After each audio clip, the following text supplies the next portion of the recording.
A dinastia Ashurani foi de tão curta duração quanto foi cruel, conhecida pelos seus vislumbres na luz e nas trevas. A chave do seu poder era um artefacto conhecido como o Cetro da Luz e das Trevas. O seu toque podia garantir vida nas coisas mortas ou roubá-la daquelas que já viveram.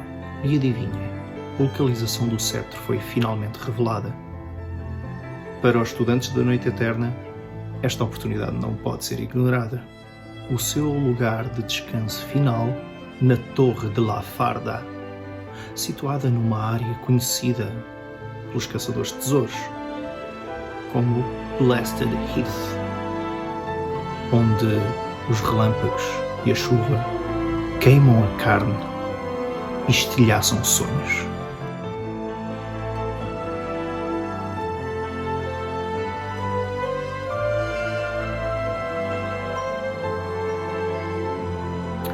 Recebi da Free League este starter de Symbaroum, que se chama Treasure Hunts in Davokar. Este é um starter que diz que contém tudo aquilo que é preciso para explorar o mundo maravilhoso de Symbaroum. Eu sou levado a crer que sim. É uma caixa com um tamanho mais ou menos apreciável. Esta fantasia negra que aqui contém contrasta se calhar com a fantasia que estamos habituados a ver em jogos como Pathfinder, Dungeons & Dragons. Vamos ver os conteúdos da caixa? Uma coisa que me chamou logo a atenção foram os dados, que são bastante bonitos. Eles não têm um destaque muito grande na caixa quando anunciam o produto, mas na verdade são das coisas mais apreciáveis. Este set tem o nome de Symbaroum Bright Davokar Dice Set. E são belos. Quando o grafismo é tão cuidado como é o de Symbaroum, eu penso que se os dados tivessem um bocadinho menos de qualidade, seria contrastante no aspecto negativo. Assim eles chamam a atenção e correspondem à qualidade. Gosto imenso daquele verde escuro de garrafa, aquele verde que nos invoca as florestas negras, porém ainda verdejantes, cheias de mistério. Gosto dessa textura dos dados e casa de uma maneira feliz, com algumas cores dos mapas também. Esta caixa traz 6 personagens pré-feitas, com fichas de personagem desenhadas de uma forma muito elegante, portanto as habilidades e os poderes estão todos condensados na ficha numa grelha 3x4. A parte da frente basicamente está muito vocacionada para os poderes imediatos e os combates, havendo espaço para 8 atributos que curiosamente são adjetivos. São eles Accurate, Cunning, Discreet, Persuasive, Quick, Resolute, Strong, Vigilant. E são muito diretos, uma pessoa percebe logo o que é que tem que fazer com cada um deles. Na parte de trás da folha é uma informação muito geral, muito direcionada para os equipamentos, os companheiros do grupo de caça, os artefactos mágicos e eventualmente algumas notas sobre o corpo do personagem, do tamanho, do peso, etc. E espaço para uma ilustração. Essa ilustração que eu senti um bocadinho falta. A caixa está tão bem cuidada que eu senti que estas fichas de personagem podiam ter uma ilustração da personagem. Isto porquê? Porque diz Free League. A Free League habituou-me a ver fichas de personagem em Alien, Coriolis.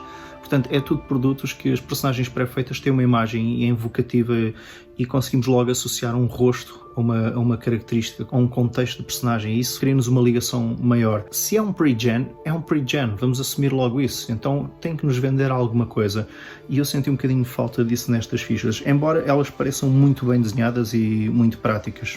A caixa traz também belos mapas, traz aqui um mapa de uma floresta enorme chamada Davokar, que é onde se passam as 2 aventuras que esta caixa contém, mais o gerador de aventuras. Portanto, a proposta da área, o alcance das aventuras da caixa é nesta floresta de Davokar. Depois já há aqui um detalhe, nesta fortaleza Thistlehold, que tem este mapa que é uma espécie de um zoom e tem inclusive legendas o mapa, portanto aqui provavelmente há muita coisa que se passa na cidade, e temos aqui um detalhe que, mesmo que não seja usado de uma forma tática, cria uma ideia de como é que é este mundo, como é que são as cidades organizadas, e enquanto prop na mesa eu acho uma delícia. Temos depois também aqui um mapa que é assim de um verde escuro, parece ser uma área florestal e aparentemente não há muito aqui. Eu suponho que os jogadores dizem, eu vou para aqui, eu vou para ali, e o mestre de jogo irá dizer se estão perto ou longe de alguma coisa.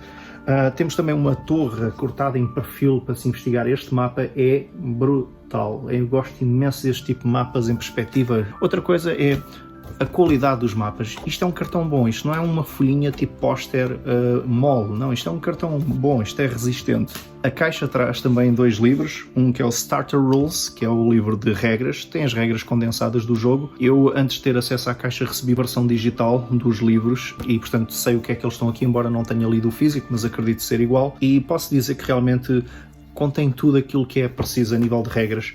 Eu provavelmente não iria comprar mais nada se só me quisesse divertir. Eu acho que isto tem o suficiente para se jogar 2, 3, 4 aventuras, se houver imaginação para isso, se bem que, vamos admitir, o objetivo desta caixa é promover efetivamente a venda do core e é uma excelente caixa de entrada.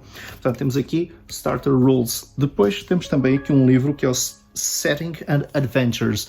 Embora o livro Starter Rules contenha já uma definição do setting, este aprofunda mais e tem aventuras. Este livro contém 2 aventuras já feitas, para o mestre de jogo inexperiente segui-las, e depois tem sementes de aventuras, que é para o caso do grupo já ter feito as 2 aventuras e quiser mais com os seus caçadores, poder adensar ainda mais, poder aqui explorar ainda mais opções.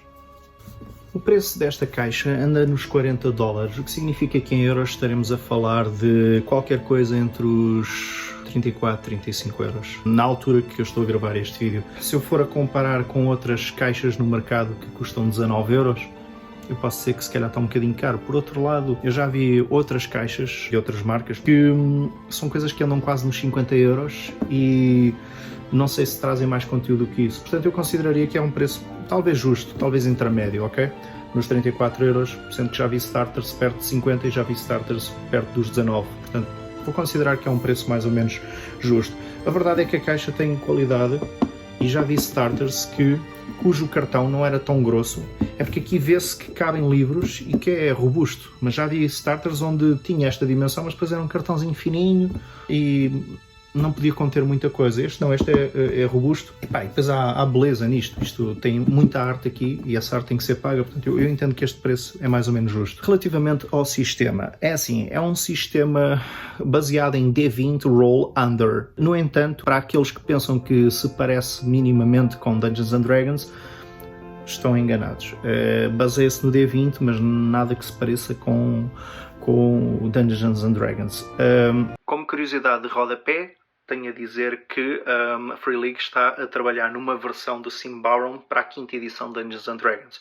Portanto, para aqueles que gostam do setting, que até vos interessa este vídeo, mas preferem se calhar utilizar um sistema ao qual já estão familiarizados, e se preferirem o sistema obviamente da 5ª edição da D&D, já está a ser trabalhada uma versão que há de sair em breve, Ruins of Symbaroum. Mas este vídeo é sobre a caixa. Voltando aqui ao assunto da caixa, o que é que acontece? O sistema utiliza dados, utiliza dado 20, utiliza mais dados, os outros dados são praticamente para armas e para calcular dano. Quase tudo o resto é feito com um dado 20. Conceitos-chave. Só os jogadores rolam. Mestre de jogo não rola. Os jogadores rolam tudo. Os testes que se tem que fazer é conseguir chegar ao stat ou menos. Os adversários, as dificuldades, por exemplo, se eu quiser atingir um adversário, esse adversário vai-me aplicar um modificador conforme a dificuldade dele. Por exemplo, se eu para atingir um adversário, se eu tenho Strong 15, quer dizer que eu preciso de 15 ou menos. Se o meu adversário tiver Quick 13, ele vai-me aplicar uma penalização de menos 3. Portanto, eu em 15 menos 3, eu vou precisar de 12 ou menos para o atingir. É assim. Eu lanço o dano, causo o dano ao adversário. Dano variável de acordo com a arma, o tamanho da arma. Quanto maior a arma, maior o dado.